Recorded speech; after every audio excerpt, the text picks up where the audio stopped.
Hi, Joy. Hi. I'm so glad to talk to you. I loved your article. It's so great to see you. I should tell people, I know Joy. Joy knows me. We're friends. She's awesome. Great, great, great writer. She's an editor at the Federalist, and she is a mom of 6.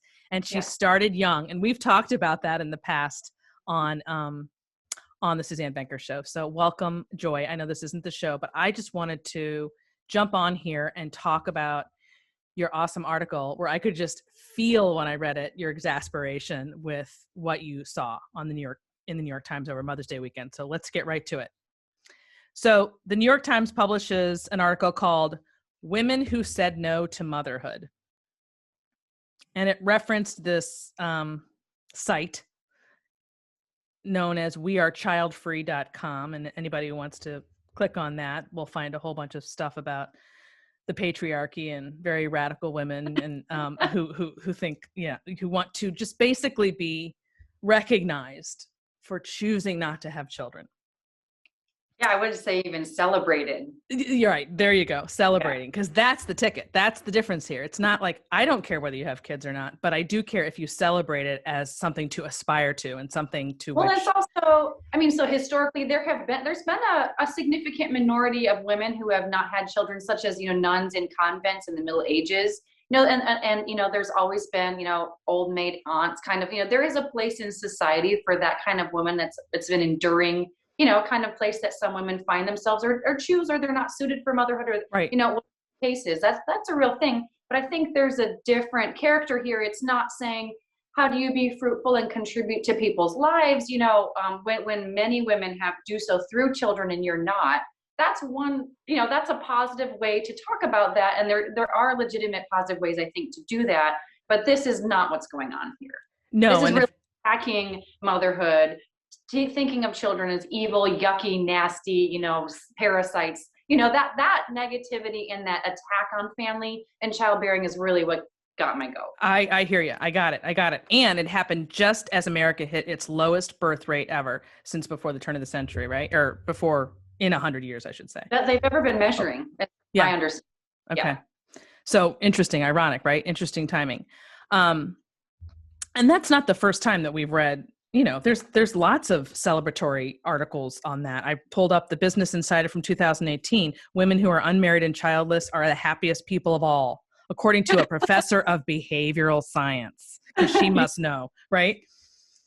And then I found something else here. In 2014 in Bloomberg Business Week, there was a cover story, "Freeze your eggs, free your career," which is essentially the same message, right? If get those babies out of the way so we can do this other thing. Yeah. Okay. And also you referenced Jill, and I'll never get her name right, 𝗵𝗵𝗶𝗴𝗏. I'm not sure, but that's how it's phonetically spelled.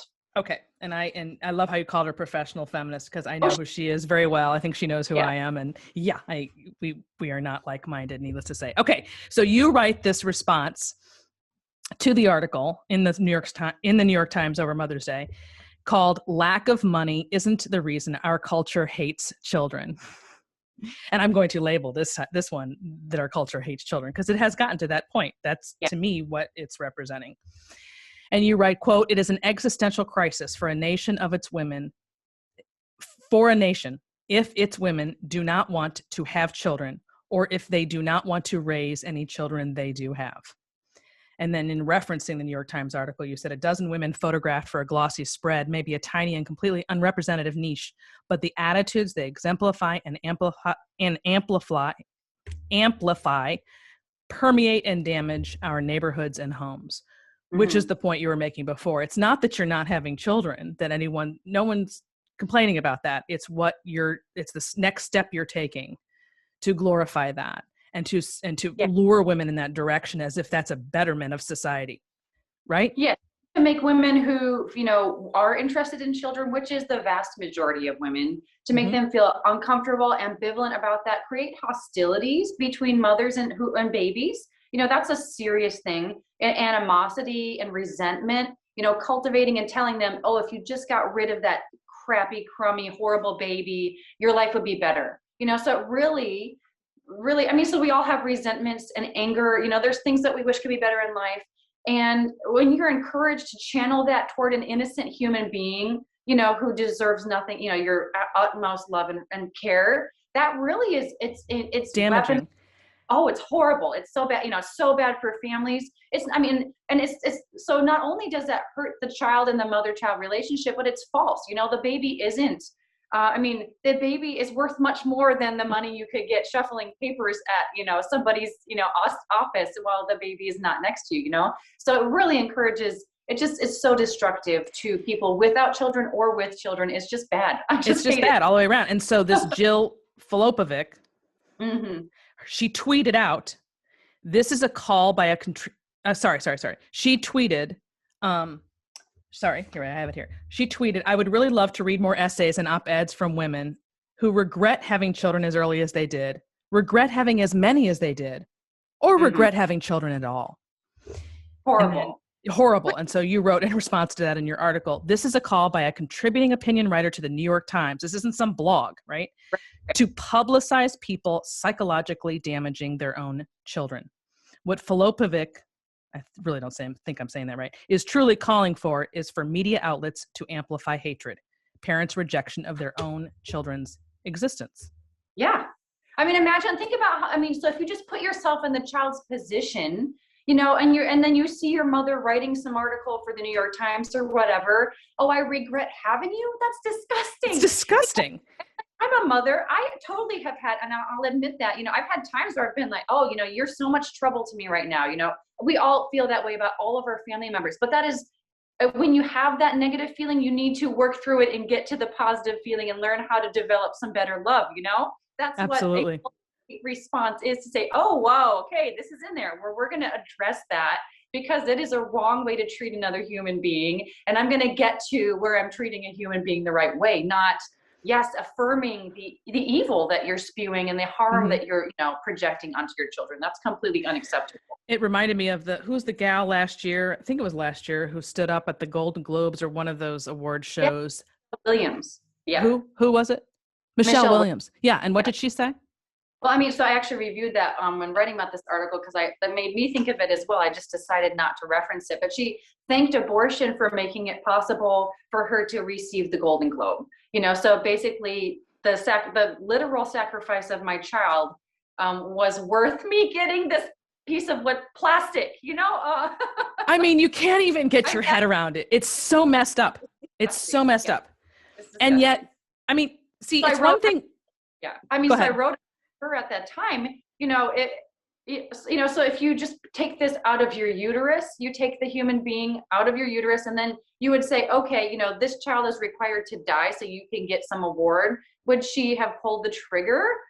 You know, it makes it so much more clearer how disgusting and brutalizing is that whole mentality, the anti-child mentality. And to be anti-child is really to be anti-woman, because where do kids, you know, who brings children into the world and has a primary function in making them healthy and happy human beings? Women, you know? So, yeah. So if you hate children, you hate women. Oh my God, there's so much to say about this. Okay. So in your article, you reference a lot. I mean, of course, it's beautifully written as always. And you reference several different things like Daycare, the sexual revolution. So I pulled out some quotes from that. So we currently have the Daycare issue is very pertinent right now because of the proposal that Biden has put out, Biden and company. But you wrote, the prevailing anti-family attitudes instilled and enforced by cultural institutions at all levels show how pointless and counterproductive are current proposals from both Democrats and Republicans to warehouse children with strangers at younger ages, even though research finds extensive non-parent care makes children more violent, stupid, and depressed. Loved your word choices there. Yeah, because that's the data's there. The data's clear. This isn't a guesswork anymore. We have it. We have that data. And like I had mentioned to you, you know, I saw that behind that data, I have personal experience of talking to women who've worked in daycares and as nannies, and they will tell you about the grief that children go through the mourning of the loss of their mother, you know, of being isolated. You know, little children really were not biologically meant to be separated from their mothers at 6 weeks old. You know, the age that you know, a white collar mom is putting her kid in daycare. It's traumatizing to the child. And I mean, sometimes we have trauma happen, and sometimes, in order to feed the child, to keep the child alive, you might have to, do that. But we should recognize it as a tragedy that we really want to reduce, and really support the ability for, for babies to get a more optimal environment than that. Right. Which of course is the opposite of what the current administration is calling for. Yes. But so most yes, Republicans. Absolutely. Republicans are totally caving on this. Mothers. So you probably know about 𝗦𝗂𝗃𝗃. Have you? Oh yes. I love. Yeah, she's awesome. So I've had her on like 3 times on the Suzanne Venker show.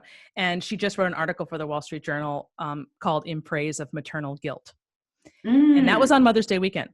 And I know. And it was, she probably didn't, that probably was not her title. You know how they retitle everything, but the point was exactly kind of what you were just talking about. It's not, first of all, it's not just the children who are traumatized. It's also the mothers. Yeah. And they don't want to part from those babies any more than the babies do.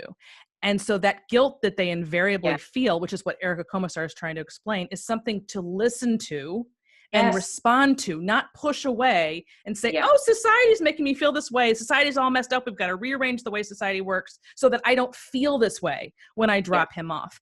That's not the proper response to it. And she helps people cope with those feelings and face them, right? And so it was a hard thing to read if you're not on that side of things and if you use daycare, but at any rate, it's the reality of it. As a working mom myself, who feels that guilt, and and sometimes the guilt is stronger and lesser depending on what's going on in her family at the time. But her guidance about that has been so helpful for me and helping me really resolve that and pay attention to and provide a better environment for my kids.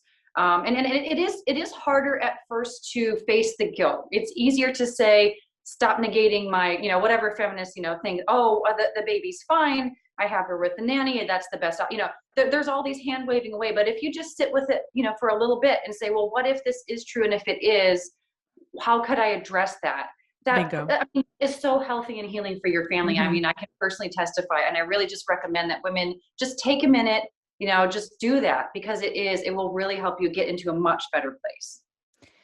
And so all of these messages, the only reason that seems really shocking when people first read it, of course, is because it's so countercultural, right? It's the opposite of making people feel good. It's just dealing with hard truths to, in the end, help you come out on the other side in a positive way, rather than wear this for the rest of your life, these feelings, right? So it is so much better. Right. It's the harder road to get you to the better place. Right. Absolutely.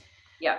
Okay. And then with reference to the sexual revolution, you said the sexual revolution's nuclear hit on the nuclear family has caused skyrocketing anxiety, depression, identity crises, social disorders, ADHD, narcissism, psychopathy, and other neuroses.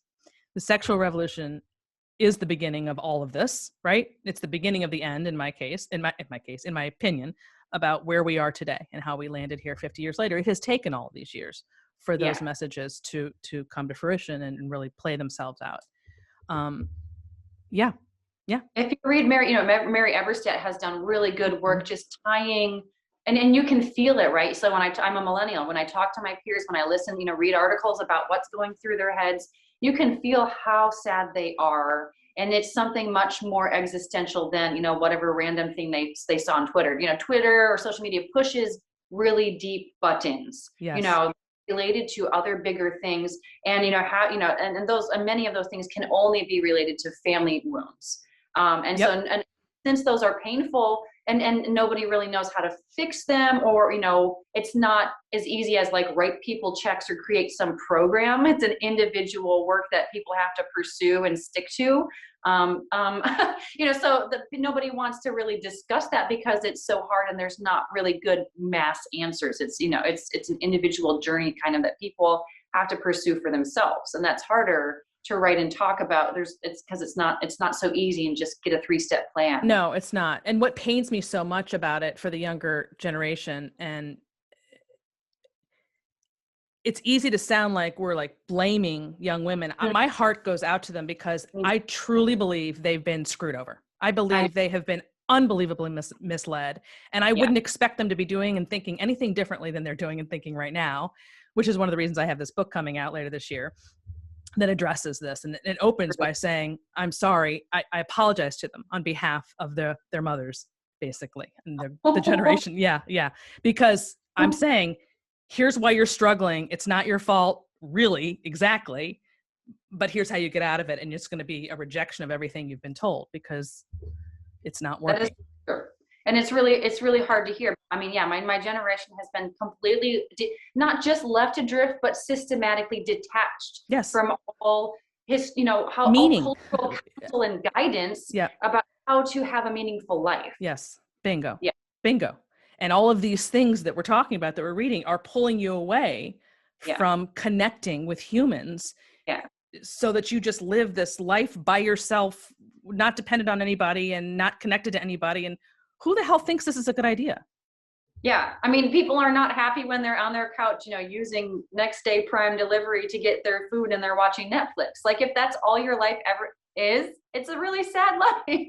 And that's why people are taking drugs, having random hookups, because they're just searching for anything that feels good. And that goes back to why what we're talking about to begin with is hailing the idea of living solo, as if being solo is as an equally alternative, happy lifestyle to being married, for example, or that it's even a higher calling because you're being true to yourself or whatever the case may be.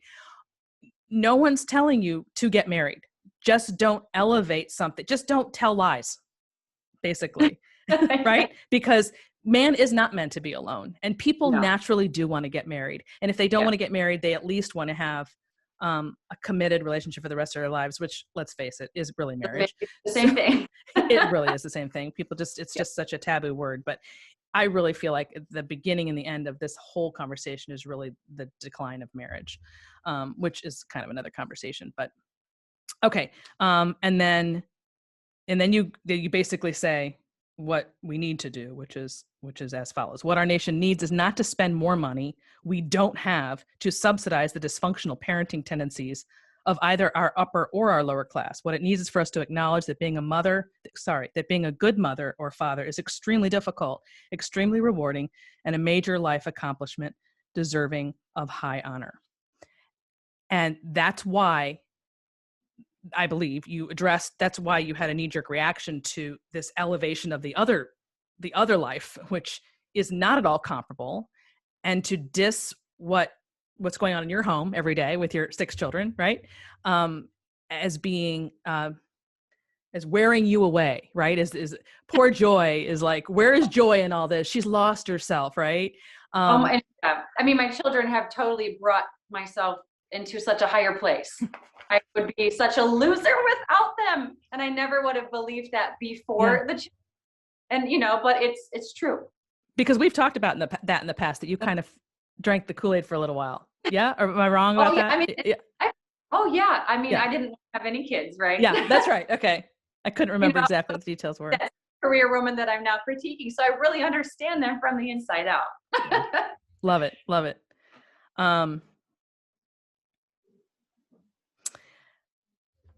Yeah, and speaking of what we just literally said a second ago, there was another article in the New York Times in the opinion section. I think it was the New York Times attempt at being fair and balanced. It was called "I Became a Mother at 25." Mm-hmm. But of course, it was an opinion piece, whereas the other one wasn't. And if you read it, it's actually quite feminist in nature, I thought. But she did say something that I thought was definitely worthwhile and speaks to what we were just saying about this idea that you lose yourself or whatever when you have children. Mm-hmm. She wrote, quote, for this member, referring to herself, of a generation famously beset by anxiety, becoming a mother was a welcome liberation. Yeah. Great word. With the exception of perhaps a few immutable characteristics, you are not something you discover one day through trial and error and interior spelunking. You are something that is constantly in the process of becoming, the invention of endless revolutions. You never know who you are because who you are is always changing.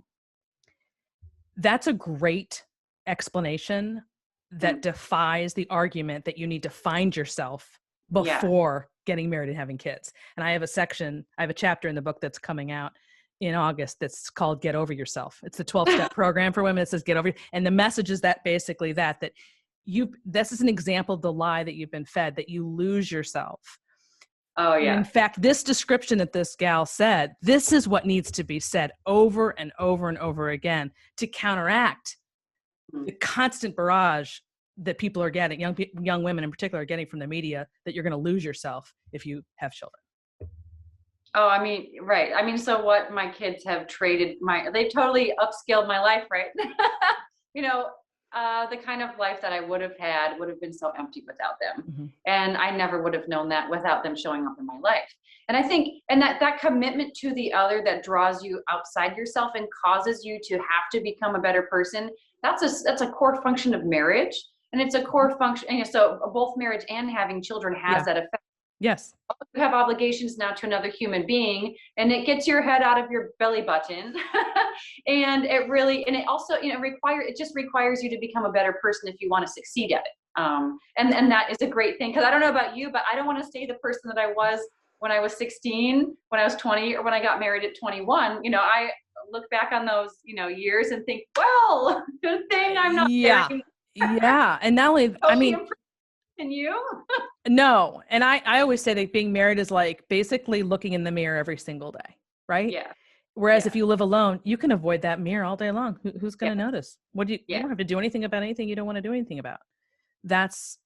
These are unspoken words, about marriage and motherhood. And you're not going to see them as a headline on the New York Times or whatever. So it's so important to counteract those messages.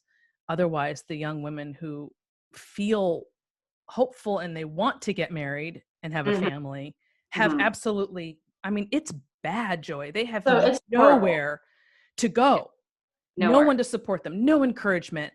And then you can see, I mean, we see it with COVID. You can see how people are sheeple, right? So if everyone's going this way, that's where young people are going to go. And it's totally contrary to what most of them want.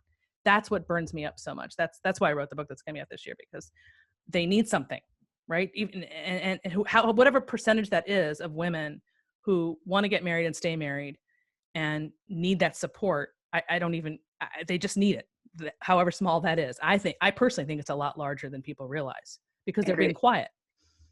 Well, and if you look at, while you're saying that, I'm thinking about all the data that we have about the dramatic increases in singles and childlessness, and it's not chosen for most of them. The New York Times pulls out the women who think that they've chosen it now at this point in their lives, but who knows what they'll be thinking about that decision when they're 60, 50.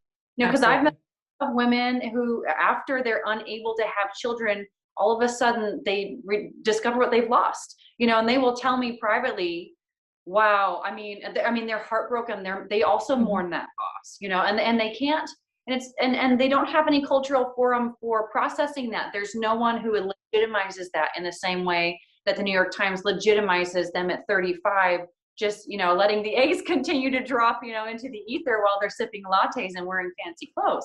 But so that's what a functioning culture ought to do, is say, when you're 50, when you're 60, when you're 45 and hitting menopause, you are going to probably regret this. The average woman does. We don't want you to have 40 years of suffering and sadness and loss. We want you to have a lifetime of flourishing and joy and creativity and relationships that you put in the hard work to cultivate, and now they're just bringing you so much happiness and filling your life. So again, a good society would tell 20-year-olds, 30-year-olds that information, and we obviously do not have a good society. And there's and if it didn't make people so sad, it wouldn't. Again, if these child-free women were going to be, or probably, if they're not on antidepressants now, they're very likely going to be. And I don't want people to have to medicate for problems they could have solved with a happy marriage and happy children and the basic that societies used to give them and support them and bless them with the knowledge of. Amen. Oh my gosh. I have so many, seriously, there's so much more we could talk about with this, but I don't want to take up too much of your time. And I know this isn't a full-on podcast, so I guess we'll just leave it there. But thank you so much for coming on really quickly. I just wanted to address that article and, in a louder way than just words on a page. So that's what video is for, right? Thank you. So thank you for coming on and talking about it, and keep writing. I will. And okay. I will. Awesome. Thanks. Awesome. And hopefully, because sometimes it can feel really lonely to have that opinion, especially in the kind of media ecosystem that we have. So it's really helpful for people to hear, oh, there's something, other people have different ideas, because, the sort of things that are available in mass media are really a small sliver of the population. And so that really distorts people's understanding of what. God. Joy, seriously, that is why you literally just hit on why I do what I do. It's because of that frustration. I see it, and I'm like, people are so affected by this naturally because they think that's representative of where we are, because it feels that way when you turn on the news and hear it. But it's this minuscule, those people do not represent the rest of us out here in America. And that's affecting the decisions that you're making based on the wrong people. Like, for them to say, put a career over your kids, those are people who are going to be at a high powered law firm in Washington, D.C. or something, which again, I don't think is more important than, a biological child, but you could see the satisfactions in that. But for the average woman, she's going to be maybe by 35, 40, a manager at Kmart. I guess Kmart's a Target, right? Yep. So the satisfactions that she's likely to get from following their advice are much, much smaller than if she invested in her children and her family. Anyway. So, their advice just fits a bubble of people. And I don't even think it fits them very well because, all the elites are on, they're on pills. I know. It's they're a mess too. No, and they react, they don't react positively to the kind of conversation we're having right now, as you know. And so it's hitting a nerve for them. And I dealt with that for years with my work when I would, go on traditional media. And it's fascinating. Yeah. What were you going to say? That people need alternatives. They need, your podcasts, your books, other ways to hear wisdom. And yours. Thank you. Thank you. Thank you. Thank you. Happy mommying. And I'll see you soon. I hope. You. Bye, Joy. Bye-bye.